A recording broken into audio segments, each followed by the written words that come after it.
Welcome everyone to World Gone Weird. It's certainly continuing to live up to its name, isn't it? Yep, world gone predictably weird might be more accurate at this point. Seems like every week we're discussing some new flavor of the same old problems. I'm trying to stay optimistic, guys. I really am, but it's getting harder. What are we diving into today? Something to lift our spirits, I hope. Oh, honey, you came to the wrong podcast for that. Think of us as the black coffee of current events. Bitter, but it gets you going. So, what's on the menu of despair today? Well, I thought we could talk about a few things. First, there's this list of important days in February 2025. It's eclectic. And then there's this article celebrating innovation at an aerosol industry event in China. The two together made me think, what kind of world are we building? An aerosol-powered world of important dates? Sounds terrifying. What's so bad about important dates?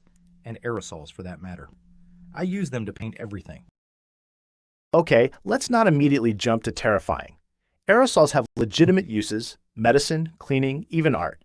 And important dates are, well, important for remembering history and celebrating culture, right? Yeah, Otto, you sweet summer child, it's the context, darling. A union budget day followed by a national golden retriever day? That's the kind of whiplash that gives you existential dread. An innovation in the aerosol industry? I'm picturing a future choked by hairspray and novelty air fresheners. It's like Wall-E, but with better marketing. Exactly. It's the juxtaposition. The important days list feels like a curated distraction. Look, World Cancer Day right next to Valentine's Week. Feel good about giving roses while potentially contributing to future healthcare costs through exposure to who knows what. And on the aerosol side, the claims of it being one of the most important events felt a little hyperbolic when I considered each winning entry. It made me consider unintended consequences on a global scale. Unintended consequences are the name of the game these days. Everything we do seems to backfire spectacularly. The Green Revolution gave us pesticides. Social media gave us, well, everything we're talking about on this podcast. So, what kind of aerosol-based apocalypse are we looking at? All right, let's pump the brakes on the apocalypse talk. What specific innovations are concerning you guys? Maybe there's a legitimate effort to make things more sustainable or improve lives. Like, they mention a low VOC water-based aerosol paint. That sounds like a step in the right direction, right? Oh, honey, low VOC is just greenwashing. It's like saying lightly toxic. It still pollutes, just a little less. And I bet the manufacturing process involves strip mining a small mountain and poisoning a river. Plus, consider who is marketing it, a company from China. How regulated are they? That's my concern. I mean, Spray Pet Revolution trademark Aerosols crystal sun spray sounds like something out of a science fiction novel. What chemicals are actually in that thing? Are they tested rigorously? And for all these awards that are handed out, what scientific methodology do they use to evaluate them? Is it simply based on marketing appeal and nothing else? Right. Who's regulating this stuff? Who's making sure it's not going to give you crystal skin cancer?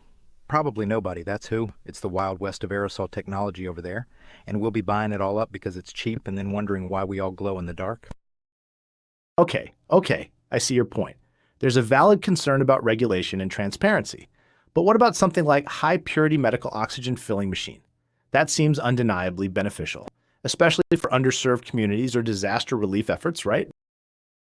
Sure, until some genius decides to sell recreational oxygen in a can to teenagers at music festivals. Suddenly, we're dealing with oxygen addiction and kids huffing medical supplies in parking lots.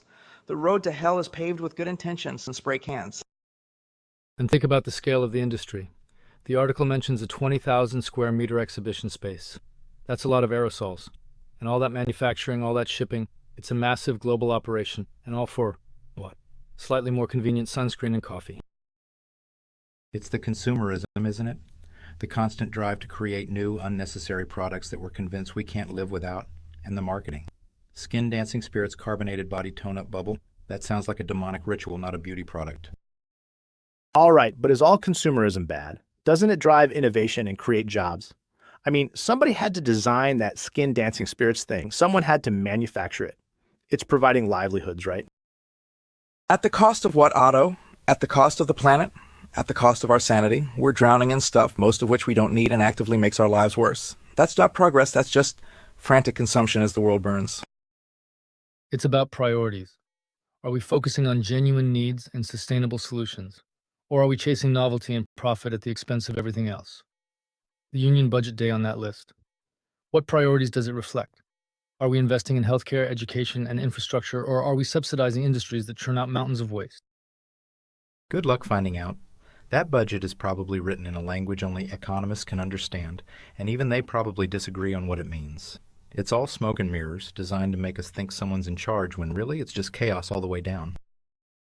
But surely there are people trying to do good within these systems. Engineers working to make aerosols more efficient, policymakers trying to regulate them responsibly. We can't just paint everyone with the same brush, right? Oh, I'm sure there are, but they're fighting an uphill battle against the forces of greed and inertia. It's like trying to stop a tsunami with a teacup. Bless their hearts, but I'm not holding my breath. That's the problem, isn't it? The scale of the challenge is so overwhelming that it's easy to feel helpless, but we can't afford to be complacent. We need to demand transparency, hold corporations accountable, and support sustainable alternatives, even if it means giving up our skin-dancing spirits bubble bath. Easier said than done. We're up against powerful interests that benefit from the status quo. They'll fight tooth and nail to protect their profits, even if it means destroying the planet in the process. That's why you have lobbyists and super PACs, right? To sway policy in the status quo.